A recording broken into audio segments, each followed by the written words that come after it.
Good morning, everybody, and thank you so much for coming along today, everybody who's in the room and those who are joining us online. Really looking forward to this, Traces the Archaeology of Small Things, because we all know it's the little things that matter. I'm really looking forward to hearing about how small and what some people think maybe are inconsequential little things or little traces, how important they are to telling the big story of archaeology. And even some of the talks today, a little bit about how we can actually not just understand the past, but maybe experience it a little bit as well. So really looking forward to that and having you all along today, and looking forward to all the chats over tea and coffee and so on. So we'll kick off today. I'm going to introduce you, there he is, Michael McDonough, the Chief State Archaeologist, and he is going to start proceedings for us. So welcome, everybody.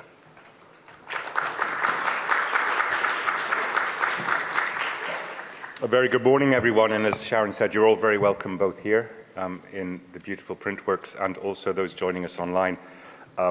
For fear that I will say things that the Minister may say and to avoid repetition, my sole job this morning is to introduce, to open the conference, Minister Malcolm Noonan, the Minister for Nature, Heritage and Electoral Reform.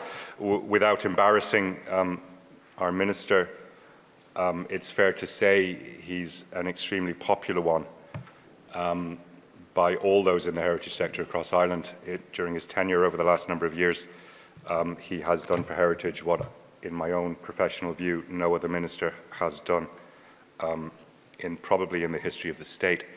There is more work to do, as I know the Minister will acknowledge, but in the steps being taken in terms of resourcing heritage, both from ourselves and National Monument Service, but also across the heritage units in the department and our stakeholders, including the Heritage Council, it is fair to say we owe Minister Noonan a huge debt of gratitude. So it is my pleasure and honour to welcome Minister Malcolm Noonan to open this conference.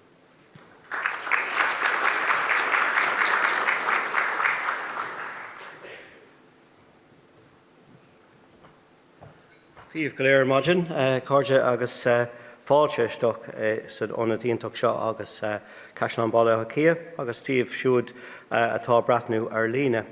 Tá fáilte mór roimh chuig an códáil seandálaíochta chuid service seancóirí náisiúnta.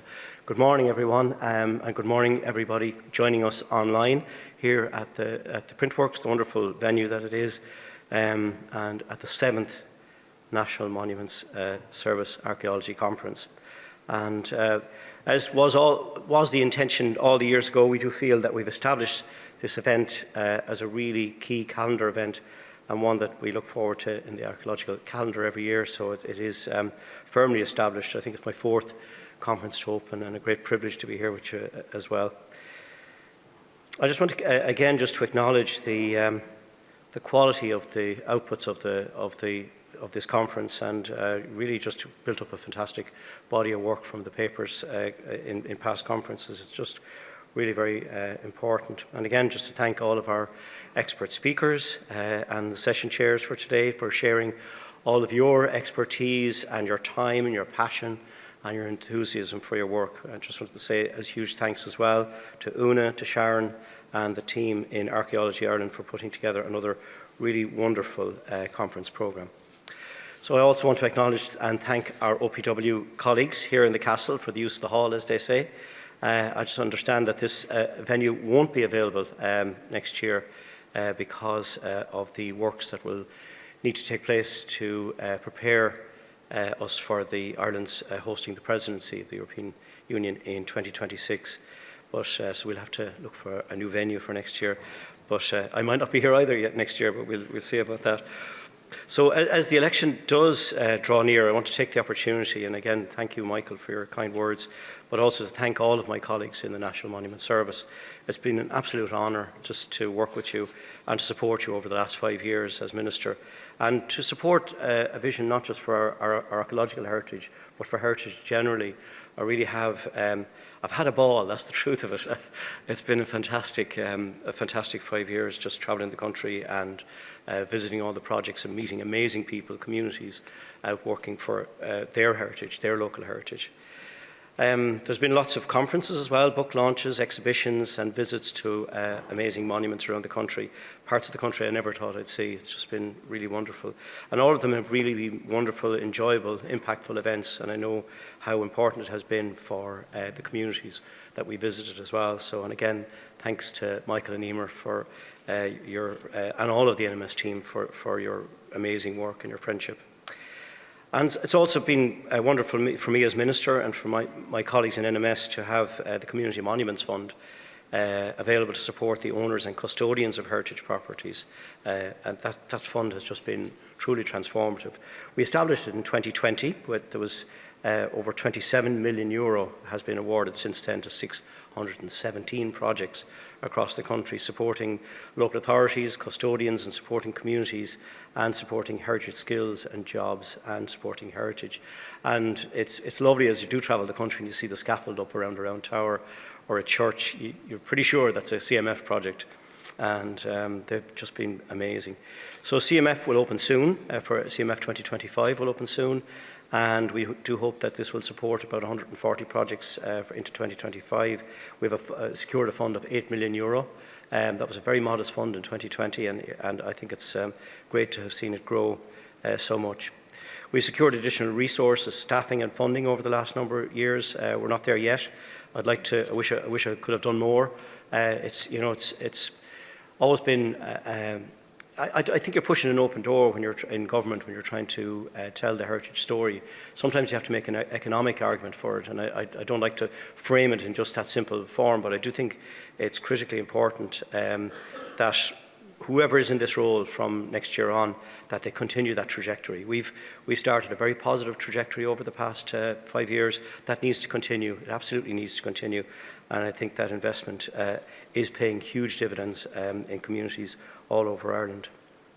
Last month, I opened the 3rd National Heritage Ireland Summit on this very stage as well. And again, that's a summit that's firmly established on our heritage calendar, and again a great vehicle to drive Heritage Ireland 2030 and just to check in and see where we're all at in ensuring that the ambition that is in Heritage Ireland 2030 is realised. So on top of the wider regulatory and policy brief on archaeology, I really want to acknowledge the lead role of our National Monument Service in drafting and monitoring implementation of the National Heritage Plan, the scope of which covers all of heritage, and the importance of that plan in providing a policy bedrock for heritage, as well as new government forms, cannot be overstated, and I commend the NMS for the leadership with Heritage Ireland 2030 and on behalf of the whole heritage sector. I'll mention we're coming up to a year anniversary of the enactment of the Historic and Archaeological Heritage Act as well, and a really milestone event that was for our nation's heritage. I feel very proud to have played a small part in getting that really transformative piece of legislation through the door. So over the past few years, our NMS conferences have explored various and fascinating themes, and it's no different this year as we explore telling stories of the past from the smallest of evidence traces, from microscopic analysis of manuscripts and metalwork to ancestral music to reimagining battlefields and recreating landscapes from subsurface surveys. We have a fascinating day of talks ahead of us. I won't be able to stay with you all day. I have to get back on the doorsteps of Carlow Kilkenny for this afternoon, but I do want to wish you all the very best for the proceedings today. And I was delighted to present a copy of our 2023 conference proceedings on Boyne and Beyond, a celebration of the work of Professor George Owen to Fiona Ogan and James last month. And that publication of the conference papers is a really wonderful tribute to George's legacy and an honour to have played a key role in remembering his work.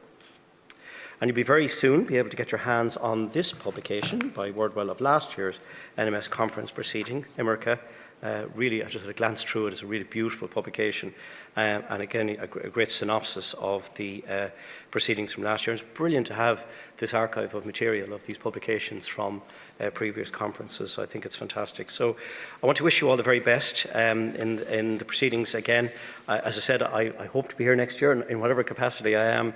But again, I just want to take this opportunity to thank Michael and Emer and all of the amazing people of the National Monument Service for the work that you've done. It's been an absolute privilege, and I can't stress that enough. and lots of fun as well. We've had lots of fun along the way, lots of laughs, but it has been a real privilege to serve and be Minister for the National Monument Service, but also to be Minister for Heritage.